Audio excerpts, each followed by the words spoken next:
Nuo penktadienio iki sekmadienio Kauno Žalgirio arenoje Karaliaus krepšinis. Čia vyks Lietuvos krepšinio federacijos taurės turnyro finalinio 8 varžybos. Dėl taurės kovos ne tik vyrų, bet ir moterų komandos. Taip pat vyks moksleivių krepšinio lygos finalai. Šiais metais buvo nuspręsta šiek tiek pakeisti formatą, tuo tikslu, kad žiūrovams turėtų būti įdomiau, pasinaudojom ispanų, turkų patirtimi ir išplėtėm dalyvių skaičių, dienų skaičių ir rungtynių skaičių. Tai nuo šiol ir šiais metais ir matyt pasižiūrėsime, jeigu pasiteisins ir toliau.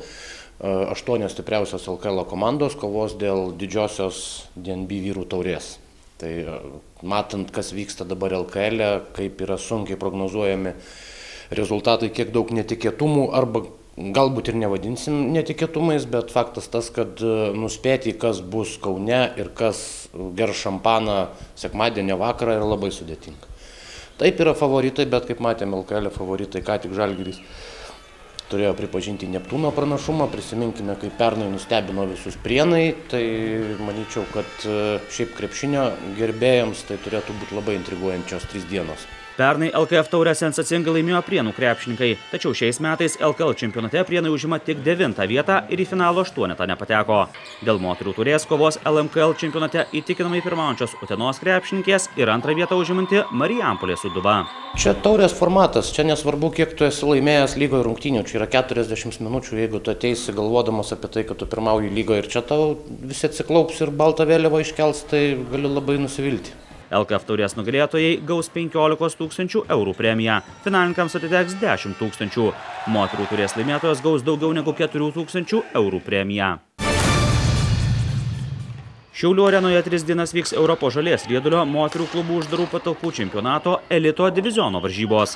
Be Lietuvos čempionių Šiaulių Gintros Trektės riedulininkių dėl nugalėtų taurės varžysis stipriausios Vokietijos, Ukrainos, Čekijos, Olandijos, Anglijos, Ispanijos ir Prancūzijos komandos. Olandijos pasaulio čempionės, aš manau, kad Olandijos čempionių klube bus 6-7 žaidėjas, vokiečiai 3 komanda. Tai tikrai laukia didelis išbandymas ir tikrai norėtų palinkėti komandai to susikaupimo ir kovingumo. Aš manau, tik tuo galima šiandien kažką iškovoti, pasirodyti sėkmingo, mūsų sėkmė, skaitau taip, kad komanda išliktų komandų, elitinių komandų šešetukė, nes 7-8 vietą kris į žemesnį čempionatą. Iš mūsų pogrupio, tai Ispanija ir Čekija, manau, kad bus mums kietas riešutas. Aišku, ir Prancūzija.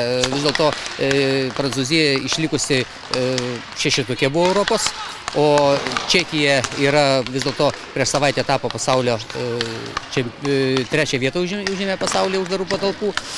O iš kito pogrupio, manau, kad bus Vokietija ir Olandija. Aišku, ten pogrupis labai toks Ukraina. Visos 3 komandos dalyvavo pasaulio uždarų patalpų čempionate. Aišku, ten kiek sunkiau bus Anglijos komandai. Rimčiausiai vertinam Čekės, todėl kad jos dar dalyvavo ir pasaulio čempionate dabar neseniai vykusiame Leipcige, tai jos jau kaip ir atvažiuoja po vieno labai gero tarptautinio turnyro. Bet tiek Prancūzijos, tiek Ispanijos yra aukšto lygio varžovės.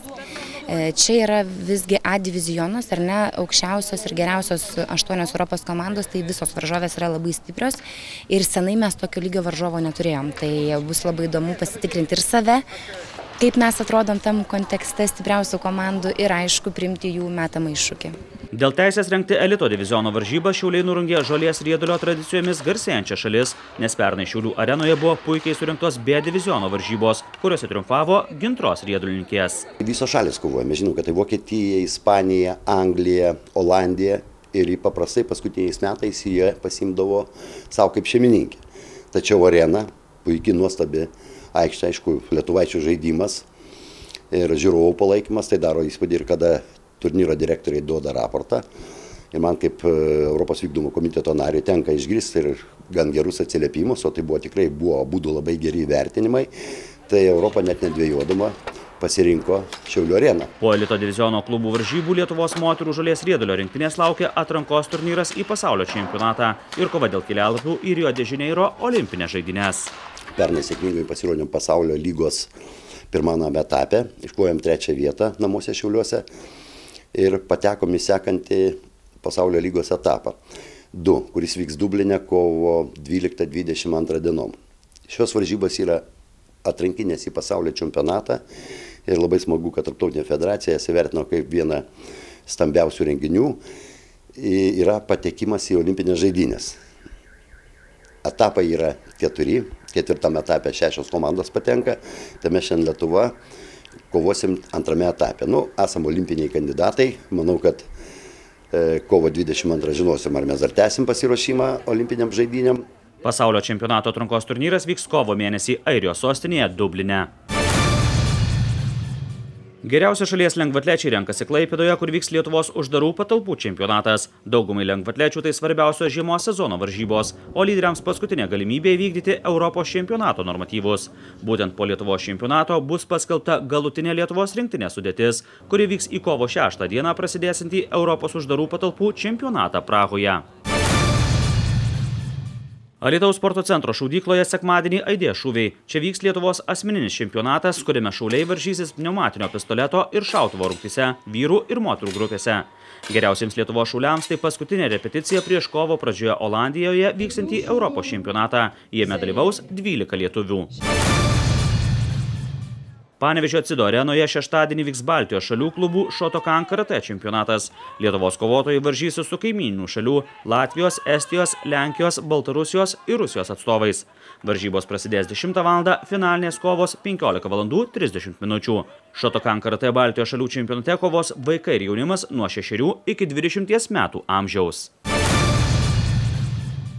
Lietuvos vyrų rankinio lygoje vyks 15 turas. Čempionato lyderiai Klaipėdos Dragūno rankininkai svečiuose susitiks su pastaruoju metu sėkmingai rungtyniaujančia ir į 3 vietą pakilusią Varėnos Ūla.